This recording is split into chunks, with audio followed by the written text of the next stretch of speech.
ترمذی شریف کی حدیث ہے، حدیث نمبر 2210. نبی پاک علیہ السلام ارشاد فرماتے ہیں، راوی حضرت علی بیان کرتے ہیں، فرماتے ہیں نبی پاک علیہ السلام نے ارشاد فرمایا، جب میری امت میں 15 خصلتیں ہوں گی تو ان پر بلاؤں کا نزول حلال ہو جائے گا. جب 15 برے کام ہوں گے تو پھر آفتیں، مصیبتیں، بلائیں، آزمائشیں، زلزلے، سیلاب، طوفان، سونامی، کورونا، سب کچھ آئے گا ان کے اوپر. کیا ہے؟ فرماتے ہیں آپ سے پوچھا گیا یا رسول اللہ وہ کون سی خصلتیں ہیں؟ آپ علیہ السلام نے ارشاد فرمایا، جب مال غنیمت کو ذاتی دولت بنا لیا جائے. اس کو مجھے بولنے کی ضرورت نہیں ہے، پاکستان کا حال ہی دیکھ لیجئے گا. مال غنیمت جو مسلمانوں کا مال ہے، حکمرانوں نے اس کو اپنے ابے کا مال بنا دیا ہے. وہ خود ہی اپنے لیے سب کچھ خریدنا روا سمجھتے ہیں. غریب کو کھانے کو نہیں ملتا، ان کے پروٹوکول نہیں ختم ہوتے. وہ یہاں سے جب یہ حالت ہوگی تو پھر زلزلے آئیں گے اس ملک پر. فرماتے ہیں امانت کو مال غنیمت بنا لیا جائے، زکوٰۃ کو جرمانہ سمجھا جائے، آدمی اپنی بیوی کی اطاعت کرے اور ماں کی نافرمانی کرے، دوست کے ساتھ نیکی کرے اور باپ کے ساتھ بے وفائی کرے.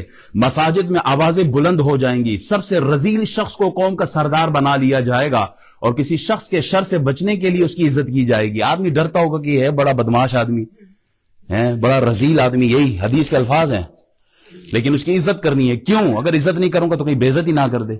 تو ڈر کے مارے بھی ایسے آدمی کی عزت کی جائے گی تو پھر یہی حال ہوگا.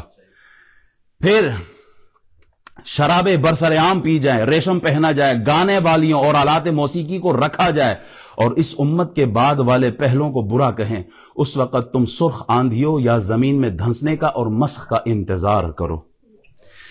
اللہ اکبر. ایک اور حدیث، یہ حدیث جامع صغیر میں ہے اور حدیث کا نمبر 8428.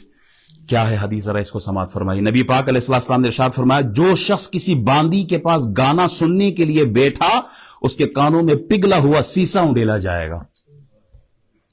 ایمانداری سے بتائیں، یہاں جب گانے والیاں آتی ہیں، بالخصوص اس ملک میں بھی آتی ہیں، تو لوگ ٹکٹیں لے کے نہیں جاتے، یہ فلانی آ گئی ہے تو چلو گانا سننے چلے جائیں.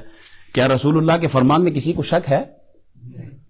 کیا رسول اللہ کا فرمان کبھی غلط ہو سکتا ہے؟ تو کیا خیال ہے جو گانے والیوں کے پاس جائے، ان کے پاس بیٹھے، گانے سنے، ان کے ساتھ ڈانس کرے، ان کے کانوں میں یہ پگھلا ہوا سیسا ڈالا جائے گا. اللہ ہماری حفاظت فرمائے. حضرت ابو موسیٰ رضی اللہ تعالیٰ عنہ بیان کرتے ہیں، نبی پاک علیہ السلام نے فرمایا، جس شخص نے گانے کو سنا قیامت کے دن اس کو جنت میں روحانیین کی آواز سننے کی اجازت نہیں ہوگی. صحابہ نے پوچھا یا رسول اللہ یہ روحانیین کون ہے؟ نبی پاک علیہ السلام نے ارشاد فرمایا، وہ جنت کے قاری ہیں. حضرت عائشہ فرماتی ہے کہ جو شخص اس حال میں مر گیا کہ اس کے پاس گانے والی تھی، اس کی نماز جنازہ بھی نہ پڑھو. کنسرٹ میں گئے تھے جی ہم گانا سننے کے لیے، باغ دوڑ میں بندے مر گئے. حضرت عائشہ فرماتی ہے ایسے شخص کی نماز جنازہ نہ پڑھنا کہ جو گانا گاتے ہوئے، یعنی وہ لونڈیوں کے پاس بیٹھا تھا، گانے والوں کے پاس بیٹھا تھا اور مر گیا، اس کی نماز جنازہ نہ پڑھو.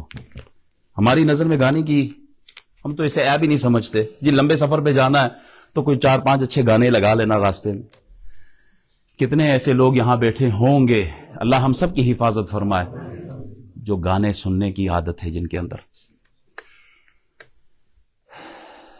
اللہ ہم سب کی حفاظت فرمائے. احباب